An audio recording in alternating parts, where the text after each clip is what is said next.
Welcome, everyone. I'm Rick Larson. I'm president and CEO of Sutherland Institute. We are absolutely honored to host this event today. As you probably know, Sutherland is focused on certain key policy areas, and among them are education, free markets, and perhaps in a very important way, religious freedom.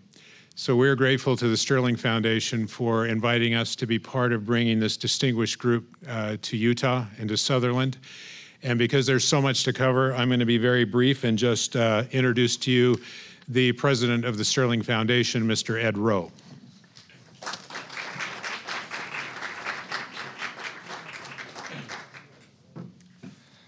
Thank you, Rick. It's a real honor to co-host this event with the Sutherland Institute.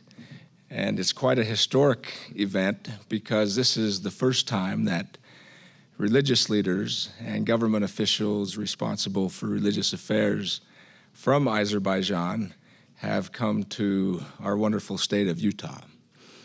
And as you will see, the group that we have here today will be sharing some things that are of great importance with respect to religious liberty and tolerance. I was fortunate to live in Azerbaijan 20 years ago as a lawyer at that time working on energy matters for an international law firm, and quickly fell in love with the people there and with the culture. And I'm especially grateful that our guests would travel so far to be here. And with that, I'd like to turn the time over to Nazimi Agayev, who is the Consul General of Azerbaijan in Los Angeles. Nazimi.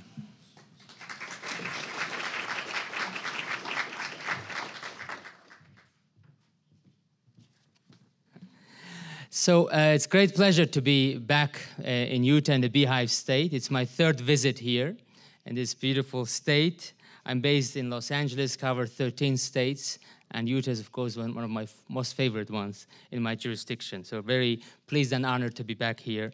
But this time not alone, with a distinguished delegation from Azerbaijan. And as mentioned earlier, it's the first time that we're bringing this kind of delegation from Azerbaijan to Utah to share the experiences of how different religions in Azerbaijan interact and exchange their lives together in Azerbaijan. You know, Azerbaijan, this is our second independent republic. We were part of the Soviet Union for a long time, but before the Soviet invasion, Azerbaijan was the Muslim world's very first secular democracy. In 1918, the first Republic of Azerbaijan, the first secular democracy, and the first one to give voting rights to women in 1919. Actually, a year before the United States. So we could beat the United States for 1 year, but we couldn't beat Utah. So Utah did many years before. So a lot of progressive history, and Azerbaijan has traditionally been known for its oil resources. But actually today, we're very proud of this diversity in Azerbaijan, this interfaith harmony and understanding in Azerbaijan. I intentionally do not use the word tolerance, because tolerance is about tolerating each other. You tolerate someone you might not like, but you have to tolerate. There are laws, etc. In Azerbaijani case, it's beyond tolerance. It's above tolerance. It's about accepting each other, respecting each other's faith and traditions. And we have here great representatives of three major religions, Islam, Christianity, and Judaism, who came here to share their experience with you. And one last point I would like to mention, you know, in these times of division, in these times when we see a lot of confrontation on the basis of religions, ethnicities, it's so great to see such organizations as the Sutherland Institute, as the Sterling Foundation, who dedicate the time and resources to bringing unity among people rather than division among people. So I applaud your efforts in this regard, and thank you for hosting this event. I'm so much looking forward to the discussion. Thank you.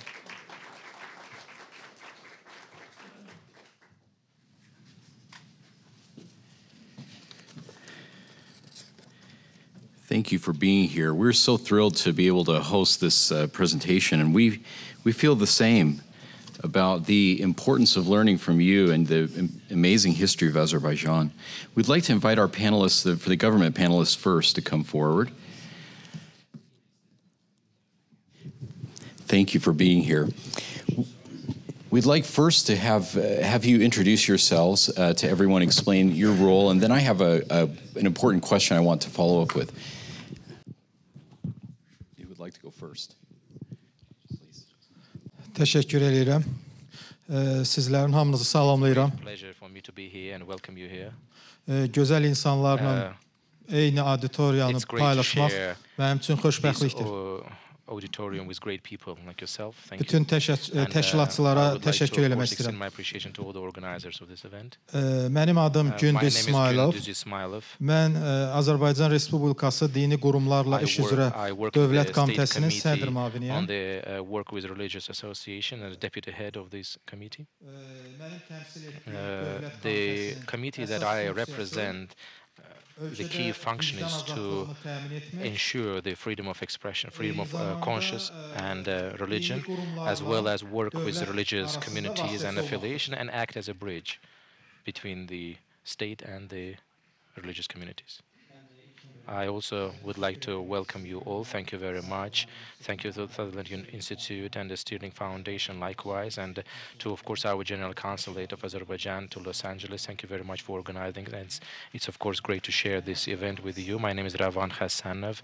I represent Baku International Multiculturalism Center. I'm Executive Director for this Multiculturalism Center, and in 2014 this center was established in Baku, but has also been transformed into an international center that promotes and advocates for multiculturalism matters, and operates in 9 countries all over the world, and also maintains a center as a think tank, as a policy-making organ. Thank you.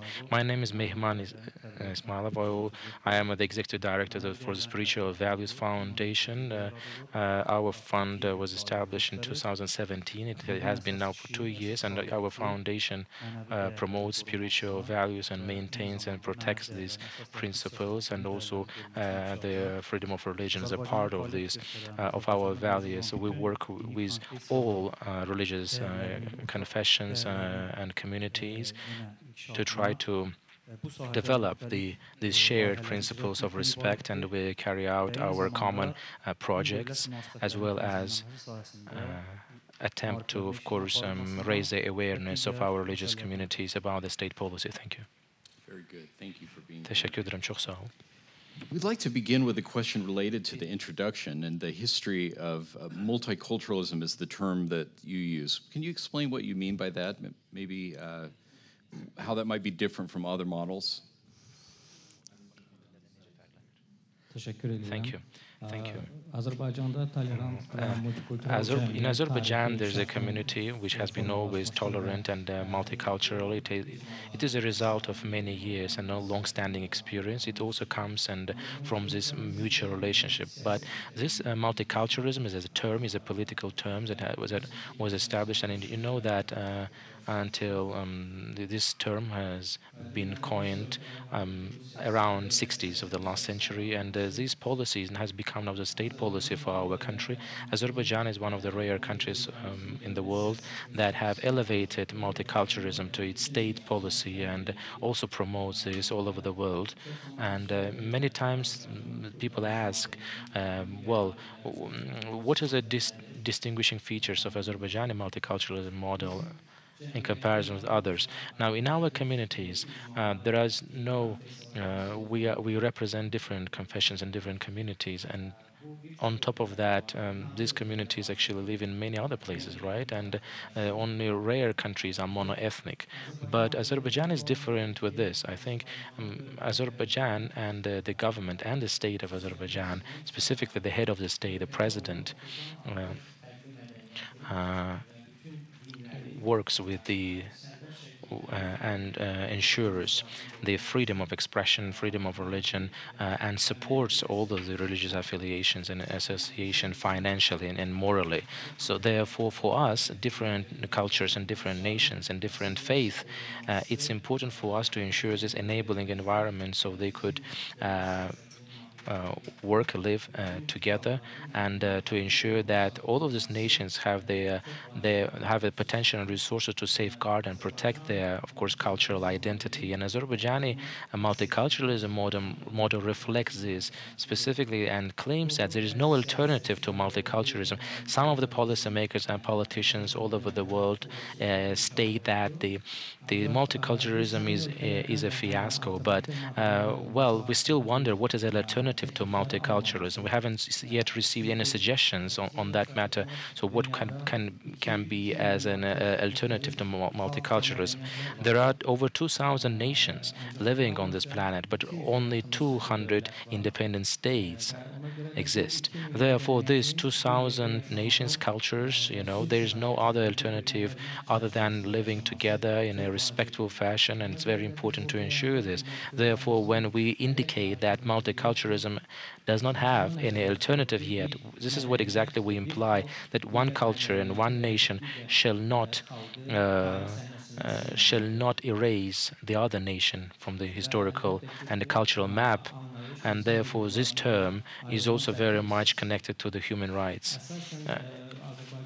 Azerbaijan, this is the main difference. There are main differences of Azerbaijani model, that we are not, carrying out these activities as our domestic policy, but rather would like to take it further and promote this at international level, whether regional or the global level, to make sure that we can avoid all possible confrontations and any contradiction on the basis of religion and ethnic affiliation. Therefore, for us, the dialogue between the faces and the religions is a priority for our domestic policy. Thank you. Thank you very much. Would other panelists like to address that? Please. About this topic or something? Yeah, okay.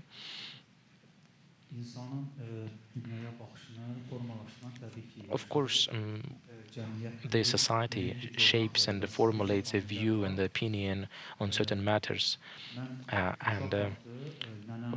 When I was a child, I am a Muslim. I was born into a Muslim family, and my grandmom was telling that she taught me how to ask something from God. And when I started to grow up, and I started to ask for my family members, and I started to then continue to ask for my neighbors and the communities, and I started to make supplications for my nation. And then we grow up and you understand more, and you start to make supplications for the entire world. In the holy book, in the Hujurat chapter of Quran, Allah has created you in nations and nationalities, so to make sure that you are connected to each other, so you could recognize others with these commonalities that you have, and everyone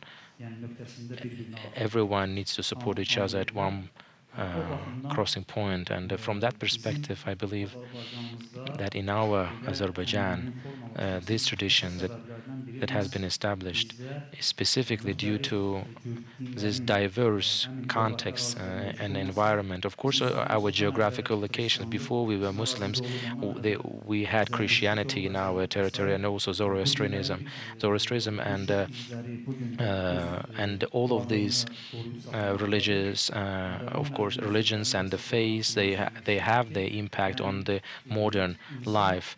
And when you go outside, when you leave your village and you travel to a city, for example, only there you would be able to appreciate these differences. And I think it's something that is happening in Azerbaijan by default. I believe that this relationship between our people and the nation of Azerbaijan, this tolerance and this multiculturalism ideas are very important for us. Thank you. Excellent. Thank you.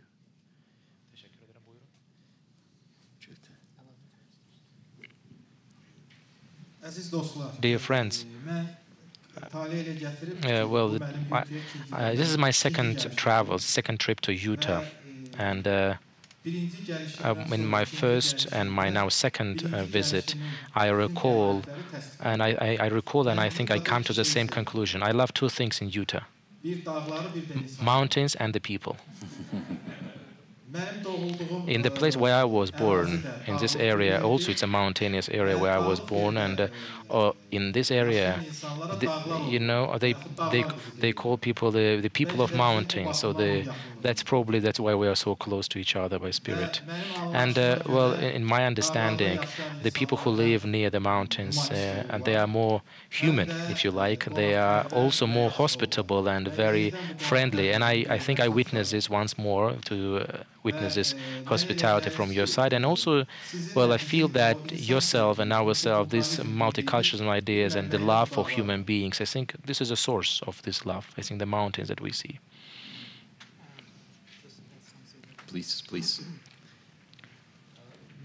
I also would like to emphasize on my behalf that, as an answer to this question, that once Azerbaijan has regained its independence, when we started to carry out our first reforms in terms of our legal basis, the very first laws that were adopted was a law on the freedom of religion. And again, at the same time, when we have adopted our constitution, over 10 norms, legal norms, were established specifically to ensure the safety and security of our nation in the context of multiculturalism, to lay out this foundation for our future. And also, I need to underpin that in this direction, Azerbaijan has ratified over 50 international declarations and enshrined it into our domestic law.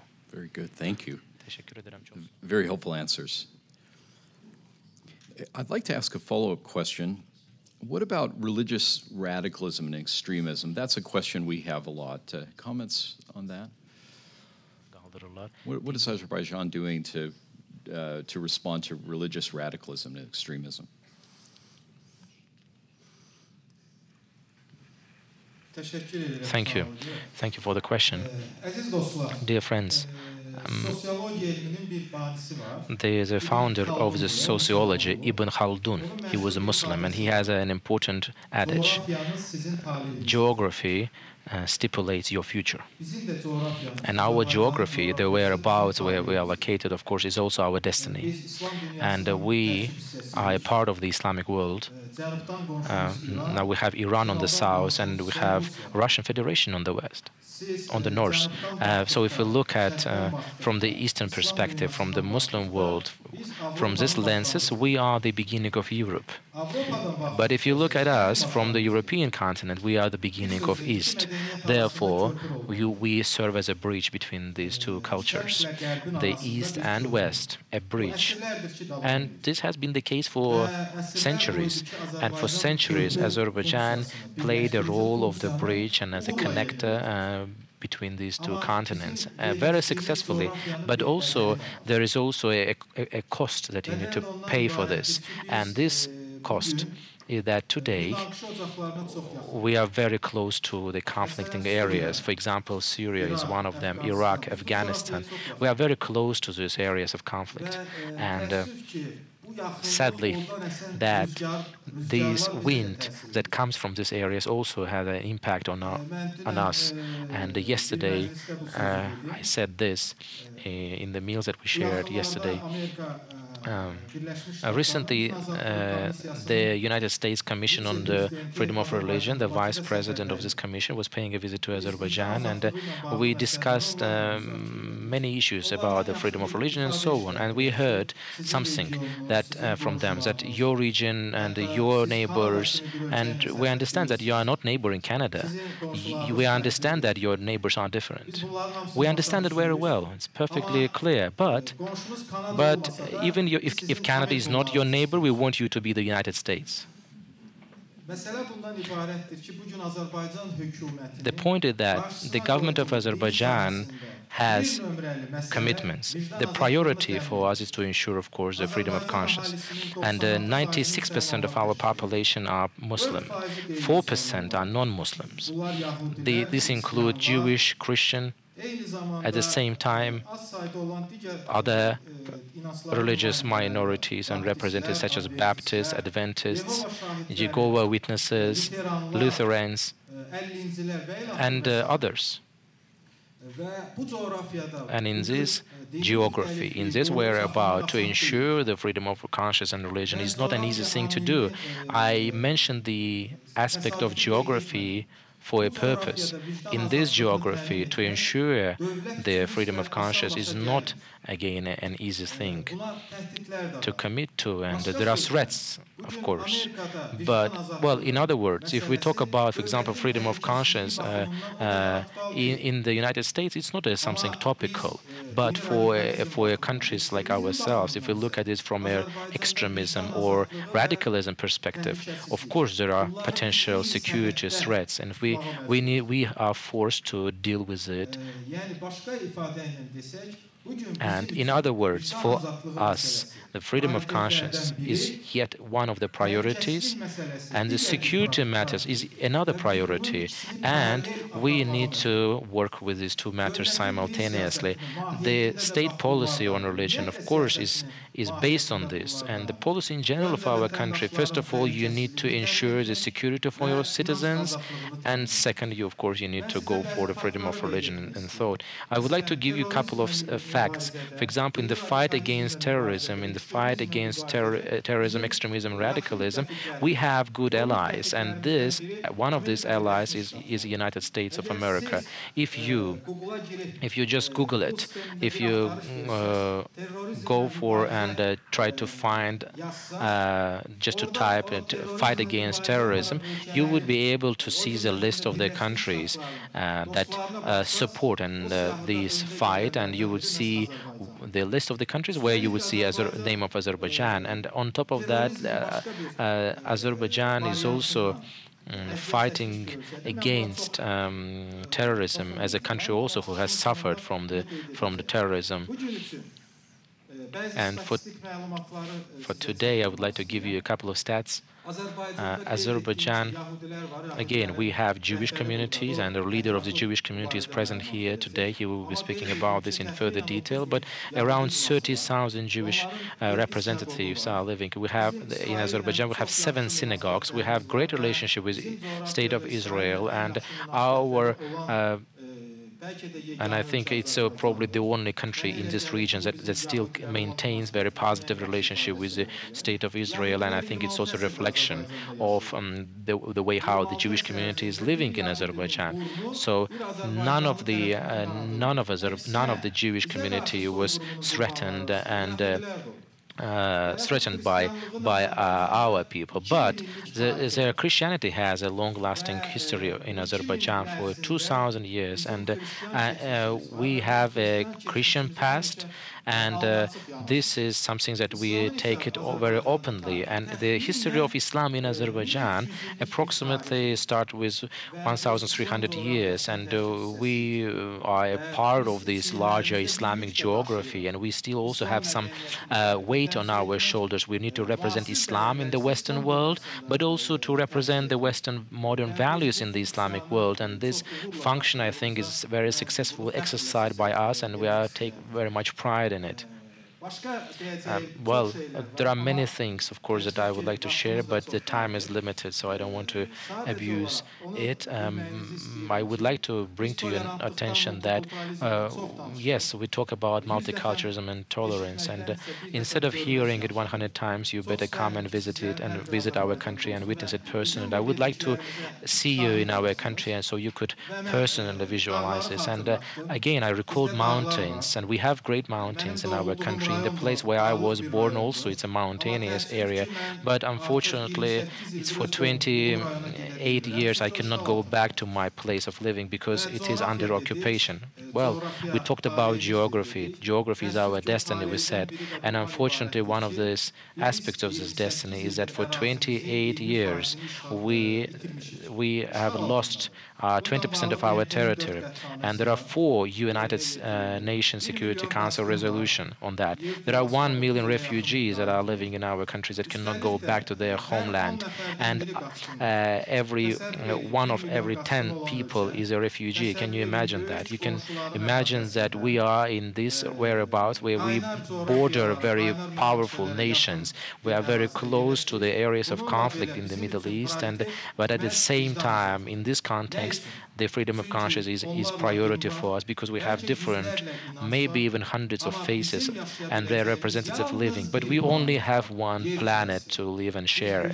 This is the planet that, regardless of the convictions that we have, we are forced and to share it. In our tradition, we have, I'm a state official, but I also graduated from the Faculty of Religious Studies, and during 5 years of the studies, I also mentioned this yesterday, that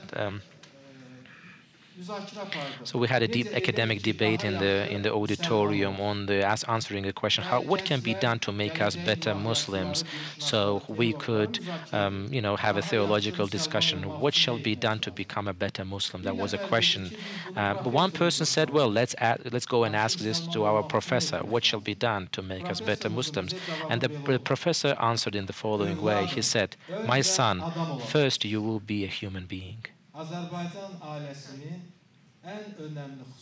The main aspect of Azerbaijani family is this, that we are not there to bring up a better Muslim or better Christian or better Jewish. Before we do all of this, we need to bring up a good human being. This is the foundation, this is a root cause, and this is a family institute as the most precious thing that we have. We love the people for the sake of God. This is our culture. We love the created ones for the Creator. And it's great to be here in this auditorium, and we witness personally the values, the family values that you uphold. And I think if we dig a little bit further, I think we will find something even more common between Utah and Azerbaijan. And maybe we can compare and make our cities, Baku and Salt Lake City, at the cities of fraternity. Thank you very much indeed.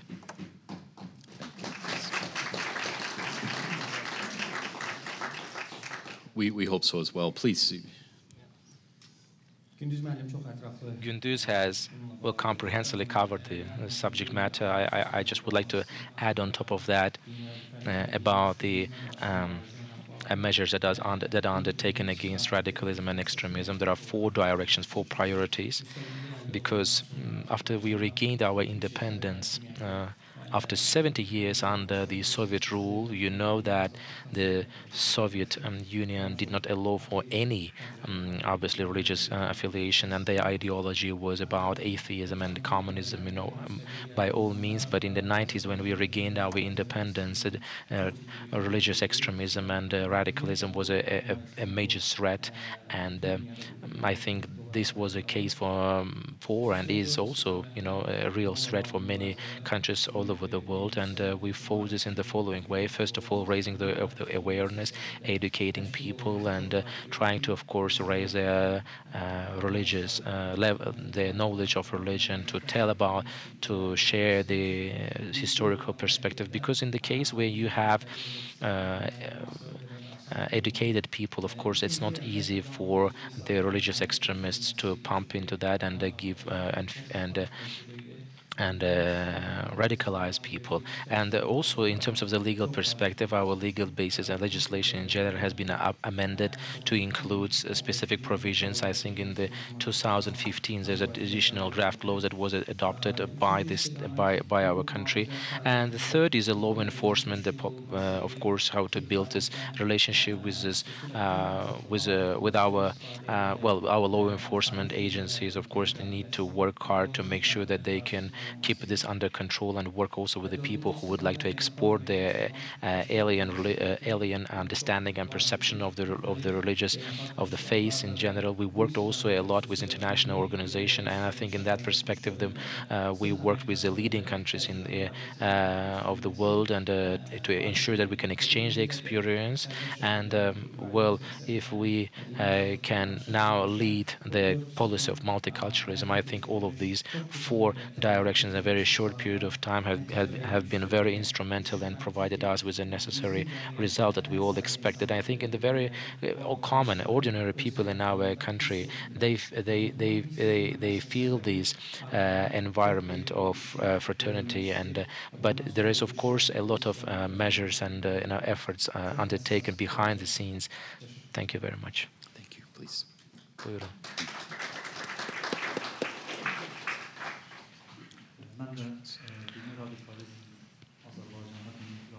I also would like to touch upon several key efforts in terms of fight against radicalism. Well, first of all, let's touch upon the Islam and radicalism in general. So in the modern world, many people unfortunately refer to Islam as whenever they hear the term religious extremism or radicalism. And I think of course, it's important, first of all, to understand it properly. But I always ask this question: if Islam nurtures terrorism, why is that in the 16th, 15th, 17th, 14th century, Islamic world did not have this terrorist organizations similar to these groups? And I think the reason is clear: because of the modern world. There are many root causes for this, but specifically when we come to Azerbaijan, if we look at the Muslim world now, in some countries, there are terrorist groups, terrorist organizations that are active in their respective countries, but in Azerbaijan and in a couple of other countries also, according to my research, there has not been any terrorist groups. And what's the reason behind that? One of the major aspects is that, well, you know, it's also the case in the United States and other countries, and in our country also, that religion is in this holy scripture, is not only in the words of the Prophet. Religion is also needs to be harmonized with what people, with the way how people live, and that's why probably in the Islamic world, if we talk about Iran or Persian-speaking countries, probably that religion will be different. I mean, if you look at the Turkey, well, you will have a probably different interpretation. From that perspective, I think the environment that people live, their culture, their worldview, of course, also very much represent the religion they belong to. If we look at Azerbaijan, for example, historically, we have this love and compassion.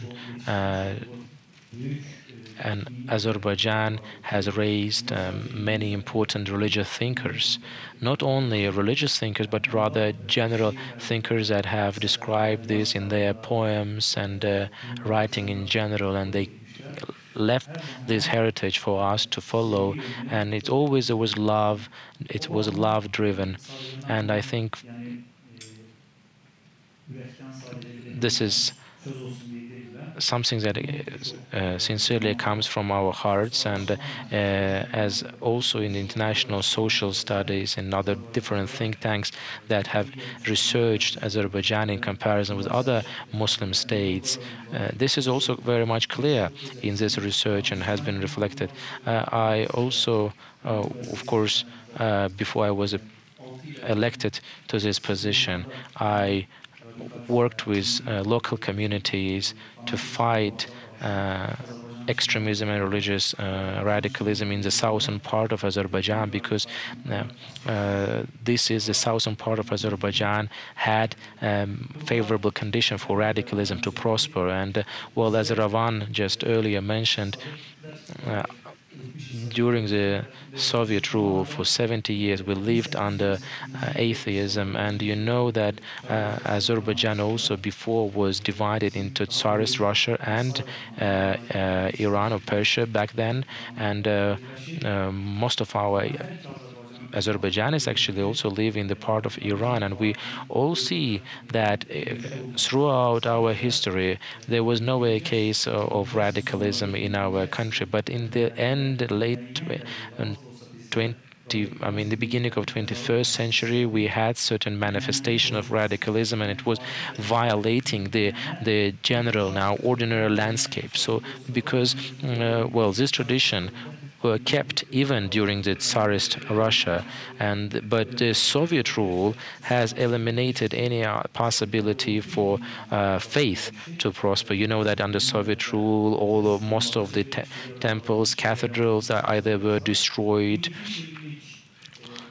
or just shut down. And during these 70 years of atheism, of course, to a certain extent, there was an attempt to detach us from religion, from faith, whether Islamic or other faith in general. And I think after their independence has been regained, we try to restore these traditions and our rituals to make it strengthen. The Jewish people say one thing: if something is based on the tradition, it is right, and I hold the same opinion, because it's very difficult to cut a tree which has deep roots, and I believe we need to build up on this momentum. Thank you.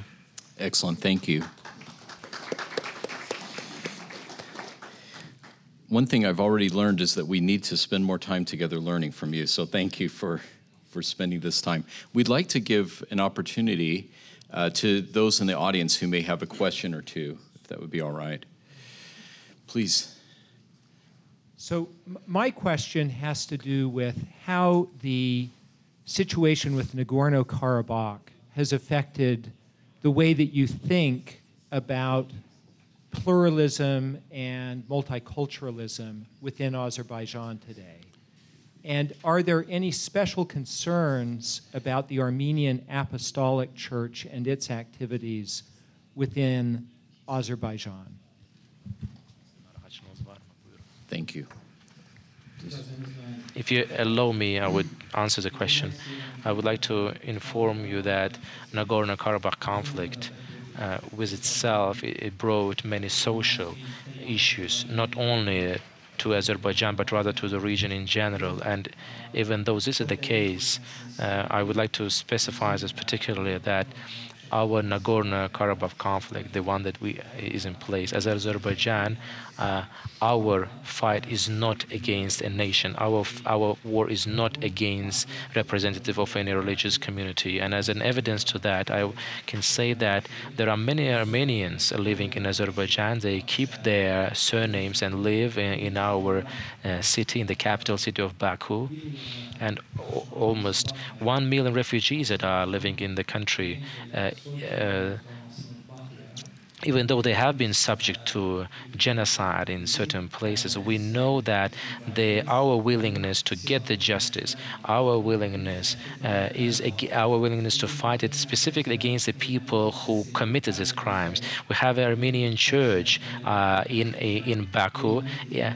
Also, we publish the books in Armenian language, because we believe that the people who live in Nagorno-Karabakh area, they will become the citizens of Azerbaijan in the end of the days, and even though with Armenian origins, they would be able to cherish and maintain their values, their language, and their principles. Our multiculturalism policy is not about exclusion. No, it is about working with different representatives, regardless of their religious or ethnic affiliation. There is no way for hatred in this society. A couple of aspects, if I may. Well, in fact, during my statement, I also touched upon this. Well, unfortunately, after the collapse of the Soviet Union, as a result of this phenomena, in our region, we have inherited, quote unquote, one of the problems is Nagorno-Karabakh conflict.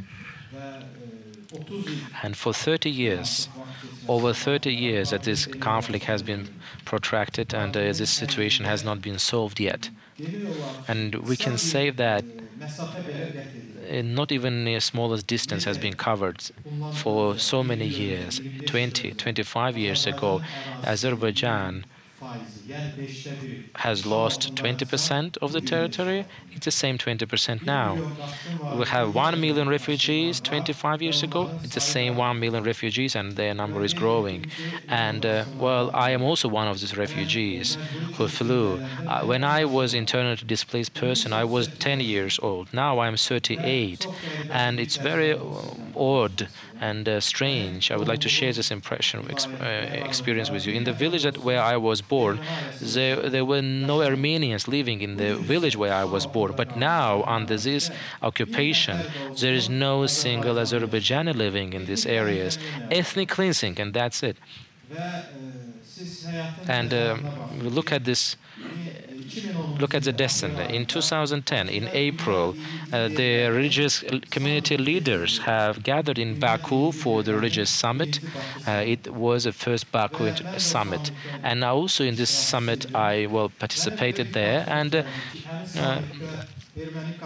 the Armenian Catholic Church representative, Gari, again also participated in at this event, and I was instructed to basically to give a tour to the Armenian Catholic Church representative, and I took him to the church. Of course, I accompanied him everywhere, and these are the words that I told him, and I would like to share this with you now. In the village where I was born, today, my grandfather, my ancestors, all the graveyard, all the cemetery was demolished. Look at what we have now. An Armenian religious leader, I took him to an Armenian church in downtown Baku. And in my understanding, I think this shows, I think it's the best example of our attitude to the issues that we have and to Armenians. It's not about the hatred towards any group of people, but unfortunately, some of the people are the nations that suffer from these policy of invading the people, the elderly, the children, the women and men, entire humanity. And I think Nagorno-Karabakh problem, in the solution of this problem, Minsk OSCE group, you probably know about it, one of the chairs of this OSCE Minsk group is the United States. And of course, for obvious reasons, we are working very hard with the United States and the community of the United States. Your position on this conflict is very important to us. But you can rest assured with one thing, that none of the conflict, no weapon,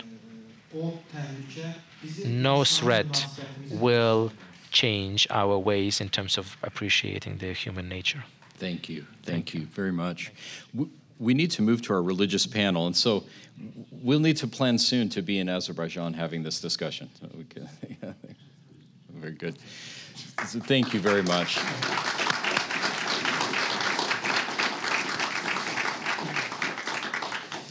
Thank you. We'll have our religious panel come up now. Thank you.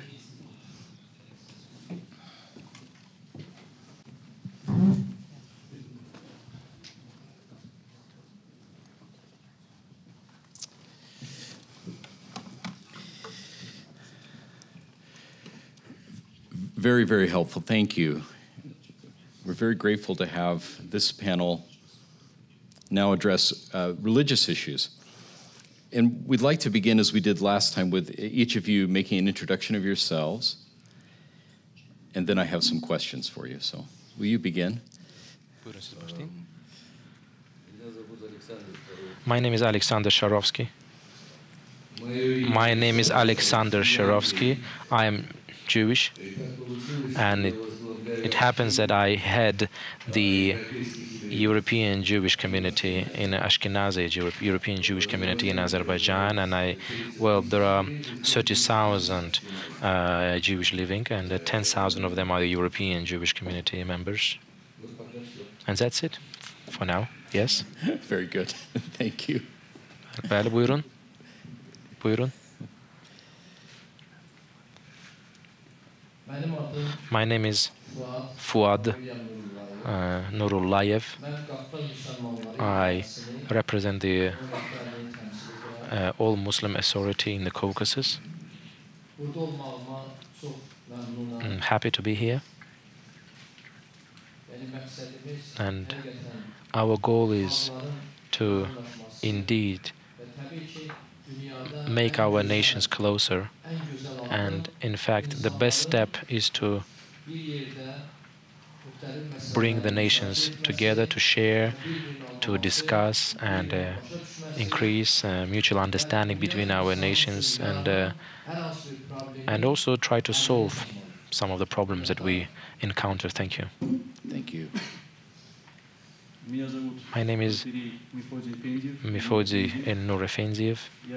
I represent Russian Orthodox Church in Azerbaijan, Baku Eparchy, and I And I also, one of my functions is, of course, to work with the state authorities and with the community. Thank you. We're very honored to have you here. I'd like to begin with a question for Mr. Shirovsky. Can you tell us about the Jewish community in Azerbaijan and how you interact with other communities? Well, my colleagues have spoken about the destiny of Jewish community in Azerbaijan, about synagogues that we have. Two of these synagogues have been built recently, 3 years ago. The latest one, our synagogue, was rebuilt in 17 years ago, in fact. And we didn't mention that in Azerbaijan there's a famous place called Guba region, and where in Red Sloboda village there are mountainous Jewish people living for 2,000 years in this particular community in a compact fashion. They all live all together as a community, and my son and my 6 grandchildren live in Israel. And I, frankly speaking, because of my background, I'm not a religious leader. I'm heading a Russian drama theater in Azerbaijan. I'm an actor as well as a producer, and in the Russian academic drama theater. So I chair this. And you know, the actors, they basically speak according to the script. You probably know that. But now I have to say something very frankly, and I don't have anything in written form. And therefore, I'm very excited. And but I think I would try to do my best and say something.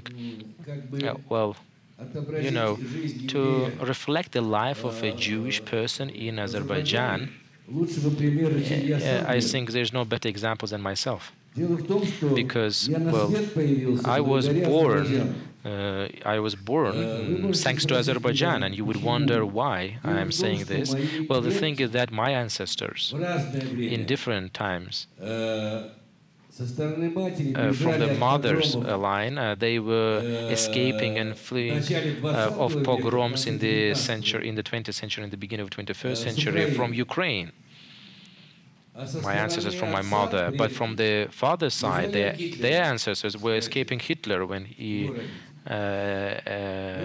attacked. My father went to fight a war from Baku, and you understand that all of these conditions allowed me to, come into existence in '48. And I would be probably sorry. I don't know to what extent you would be sorry about me not, coming to life. But I think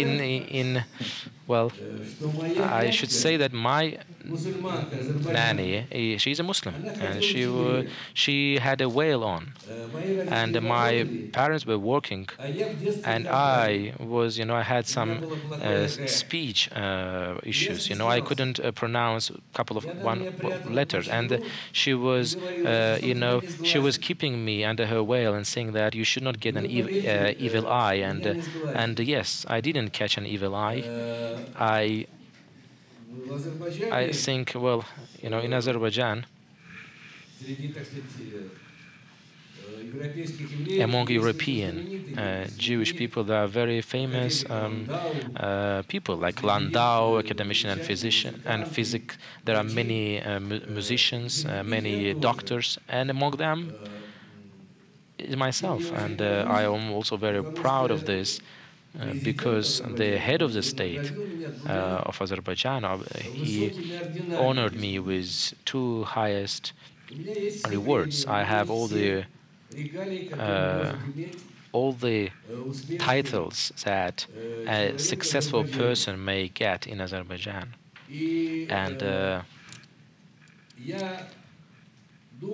and I thought, before I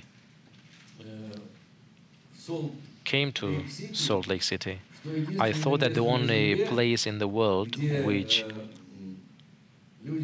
where people may live in peace without any regard to their religion, I thought it's the only place it was Baku and Azerbaijan. But you know what? Yesterday, Ed and Nicole, who hosted us, they took us somewhere to the mountains where it was snowing, to a ranch, I think.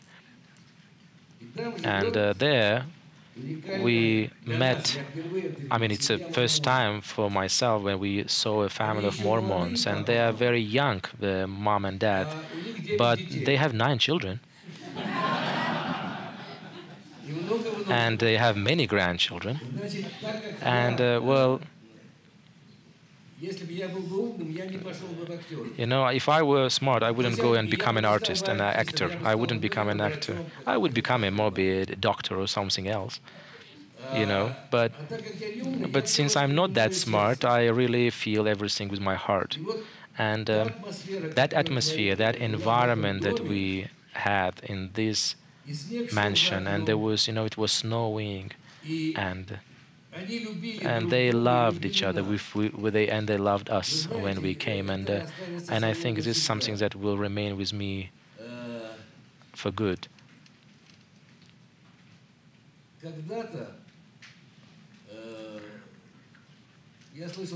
Some time ago, I heard a joke that one of the officials from Israel came to the United States, and the president of the United States told, "So what is going on? You have only 3 million Jewish people, and you have so much mess there."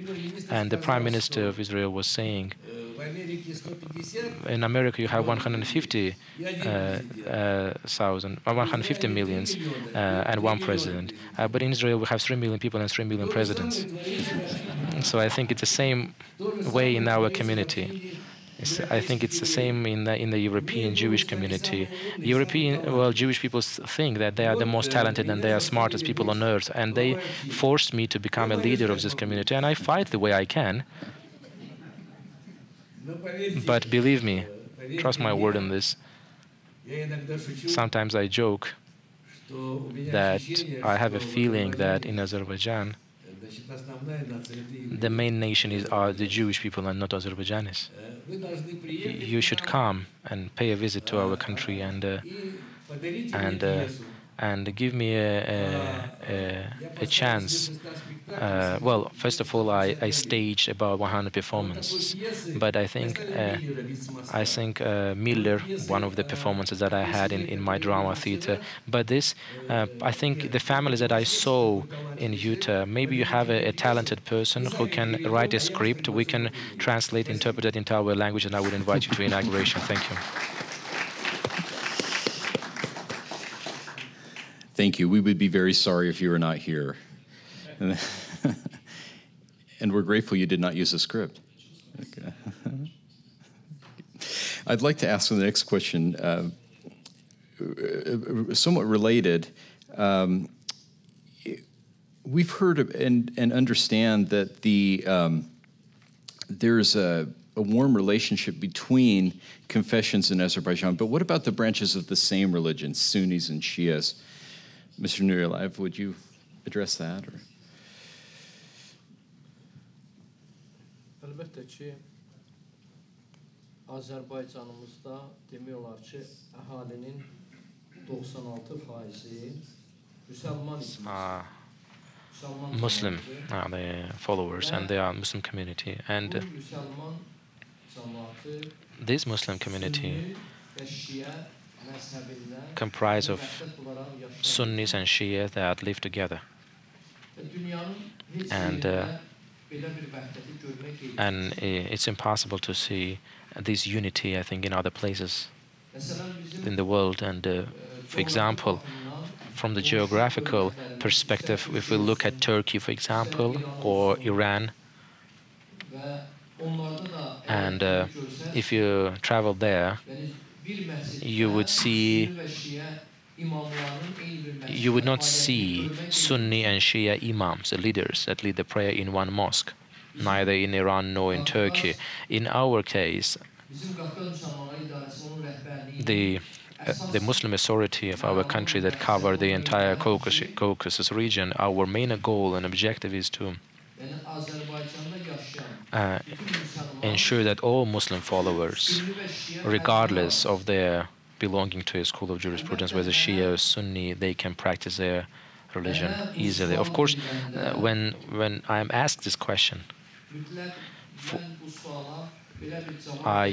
When I answer in this way, I'm planning to do now, and the person who is asking this question would get a clear answer. I would like to give you the same answer and convey this message to you. For example, I was born in the southern part of Azerbaijan. The southern part of Azerbaijan, because it is located near the border of Iran, and during the Soviet rule, this area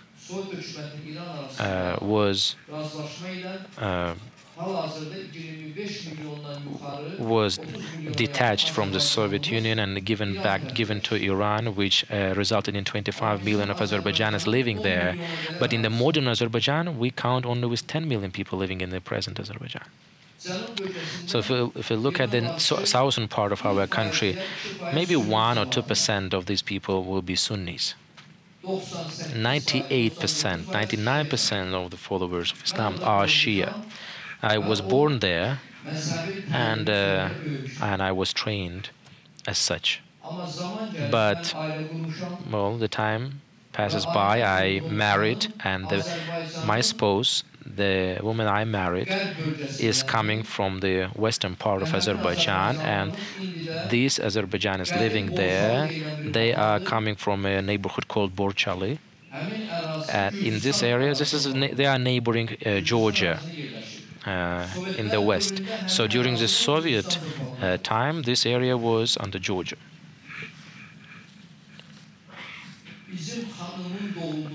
My wife was born in a predominantly Sunni area.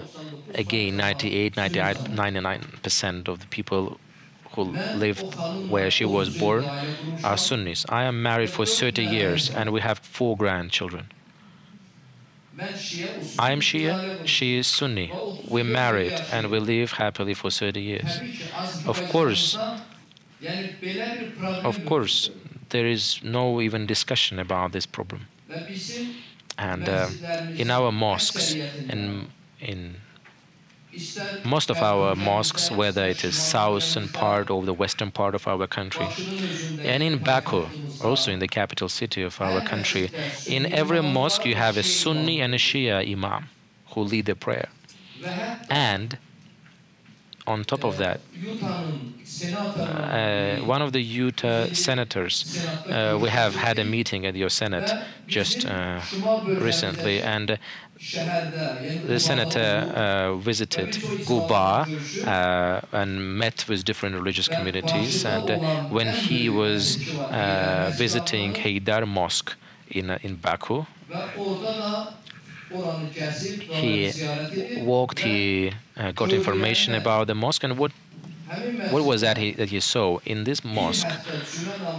So 1 week, when there's a Friday congregational prayer, the Shia imam goes and leads the prayer, and then the next week, the next Friday, for the next congregation prayer, the Sunni imam leads the prayer. But those people who follow the imam, the participants, of the Friday prayer, they are a mixed group of both Sunni and Shias that are led by this imam every other week, and they switch their roles. And Shaykh al-Islam of Caucasus had a great saying: if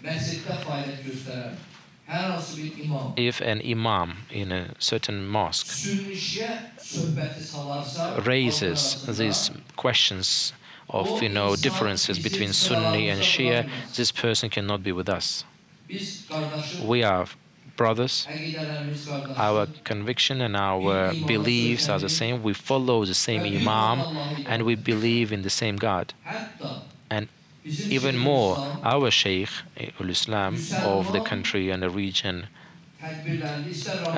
whether it is Ramadan-related events or in the months of Muharram, and whenever we have iftar receptions, so to break the fast, we are inviting not only Muslims there. At the same time, we invite the Jewish community leaders. It's a must for them to participate, of course, and the Christian community leaders are also invited.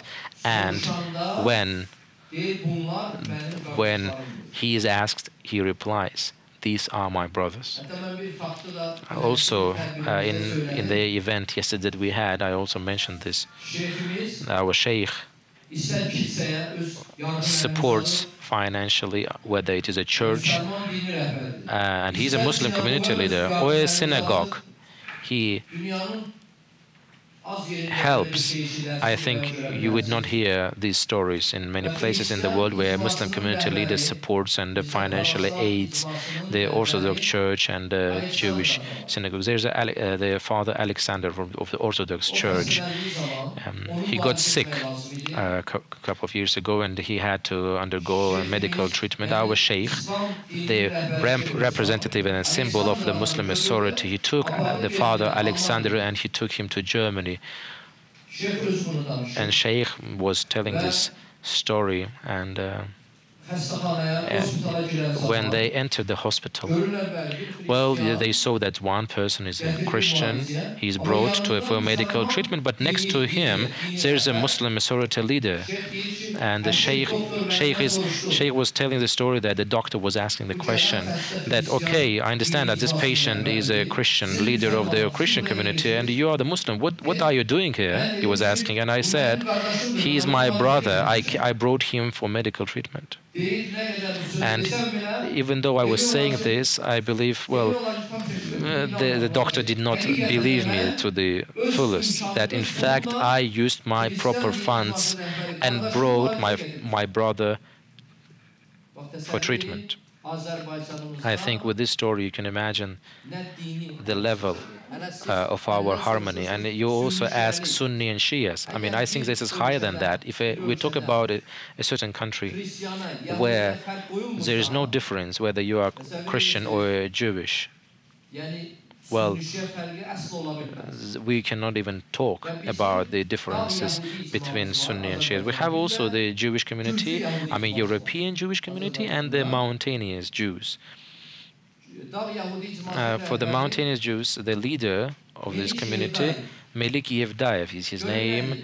Listen to what he has to say. He says, when I was in France, in Europe, he said, so in one of the at one of the events, one of the Jewish person was saying that I am Jewish only when I am at home. When I exit home, I am French. But we, Jewish people in Azerbaijan, we are Jewish at home and on the streets. And of course, the largest Jewish community, I think, in Los Angeles, if I'm not mistaken, when we met them there in 2018, I believe, we were invited to Los Angeles to have several meetings, and we heard their impressions, and they paid a mutual visit, and well, they collected a lot of information, and we told them in the same way as my colleague Gündüz mentioned, please come to Azerbaijan, I told them, and witness this, see this yourself and believe that we are living in this way. Our interpreter was also there with us when the delegation from Los Angeles, the Jewish community of Los Angeles, we hosted them and he was interpreting there. We took them to Haydar Mosque. And they had a suggestion that let's not sit on the chair, but let's just sit on the Safavid carpet. A beautiful carpet. Let's just sit there on the carpet. So we had a small circle in the mosque where we had the Jewish community leaders and these journalists, and they confessed, they admitted there, they told me, approached me and told me, if you told us in Los Angeles that come here, come and see it, witness this, and you will see the realities that we are living. And once we are here, he was saying that indeed we did not believe our eyes where we actually could witness the respect to humanity, respect to the fraternity and the brotherhood, and the people of Azerbaijan live up to this, and this is what we cherish and appreciate. This is, we live with these in this way, and for a couple of days we have came to Utah in state of Utah, and we are in this beautiful city. And yesterday we were hosted by a beautiful family, and we saw their family's values. And I admit it, I admitted to my brothers that yes, indeed, the family values in Azerbaijan are a priority. And for example, my parents live up to 100 years, but they lived in the end of their life. They lived with me, and we, as 7 people in one family, lived together and to help and support each other. For 3 years, my mom was paralyzed and could not move. She was sick, and we hugged her. We took her to the bathroom to brush her hair, to take care, and our children also saw and witnessed all these acts of care, and they understood the importance of paying respect and tribute to the elderly and to show compassion to the small ones. These are the family values that we need to uphold. If today's family brought up with these values, they will respect the humanity by all means. In the Holy Quran, says and it confirms Bible and all other holy scriptures that comprehensively encompass all of this compassion. I would like to give you a verse of this Quran. Allah says,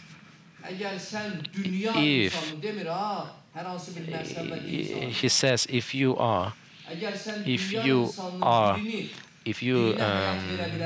can give life to a person, to a human being, save their life of one person, you save the entire humanity. But if you destroy or if you harm one person, you harm the entire humanity. And for this very reason, I think the love towards humanity and the compassion is critical. And if this respect exists, then the life exists and our future will be ensured. Thank you very much for your attention. Thank you. Thank you. Mr. Afandiev, can you tell us about the history of Christianity in Azerbaijan? Ancient history, I understand.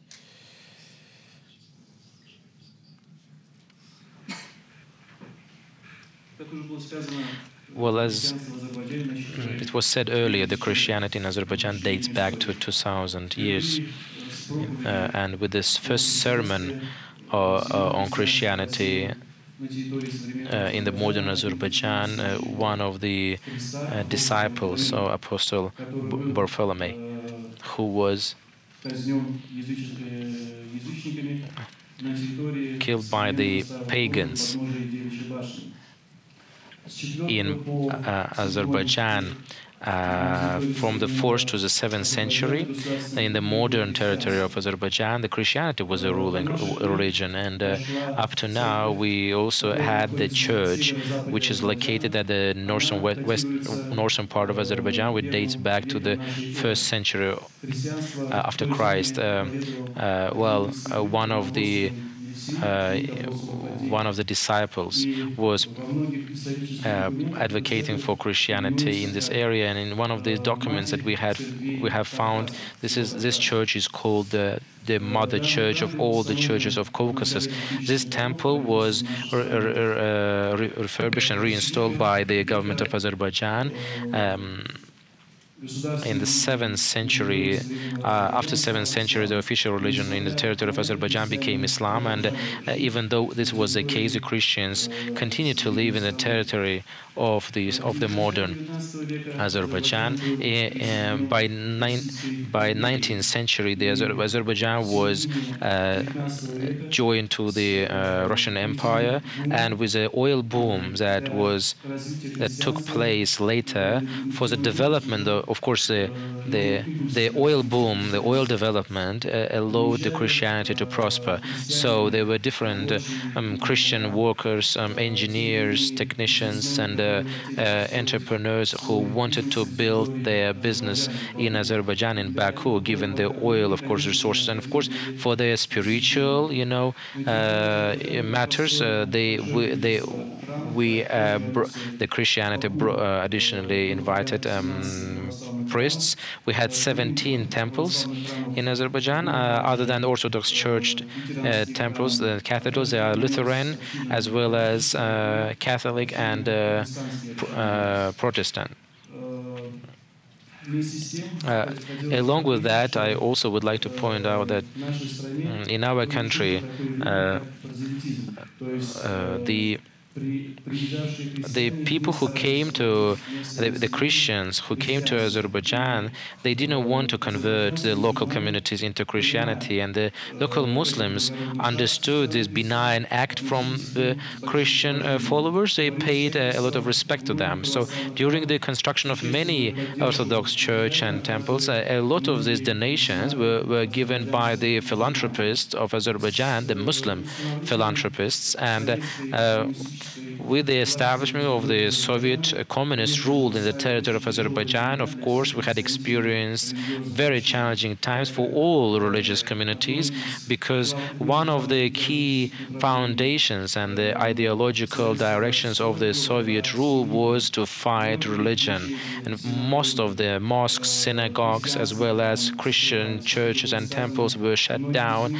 Many of them were used not for the right purpose. Many of them were just put on fire and destroyed. After Azerbaijan has regained its independence, a new opportunity, a window of opportunity popped up, and both for the interreligious and interfaith dialogue.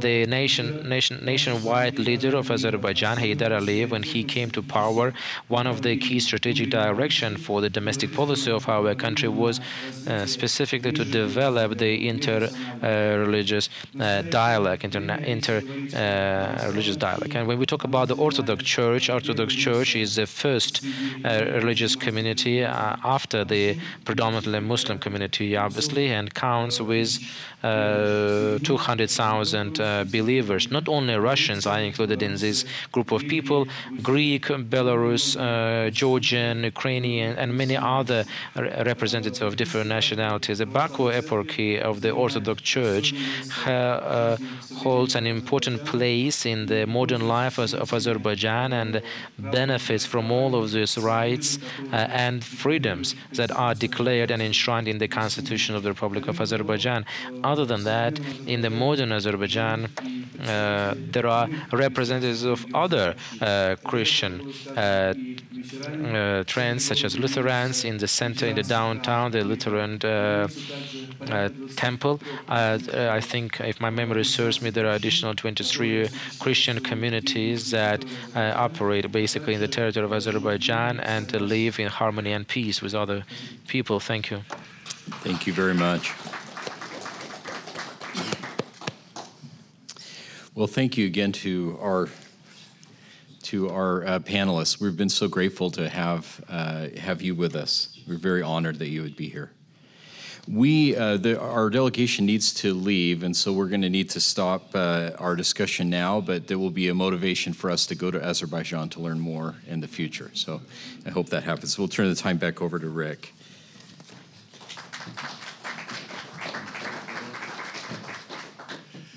It seems that all too often my task is to bring interesting conversations to an end, but in reality, it's out of respect for these distinguished guests to get them onto their next appointment on time. So thanks to all of you for being here. We will be sharing the content of this through transcript and through social media, and we'll be examining many of the points made through some of our own analysis for months to come. So we invite you to keep track, and of course we invite everyone to visit Azerbaijan. I'd gladly jump in if anybody's planning a trip. So thank you again. Thank you to all of you. As I told them in our introductory meeting, I feel a deep sense of friendship because of our shared views. So thank you. We appreciate having you.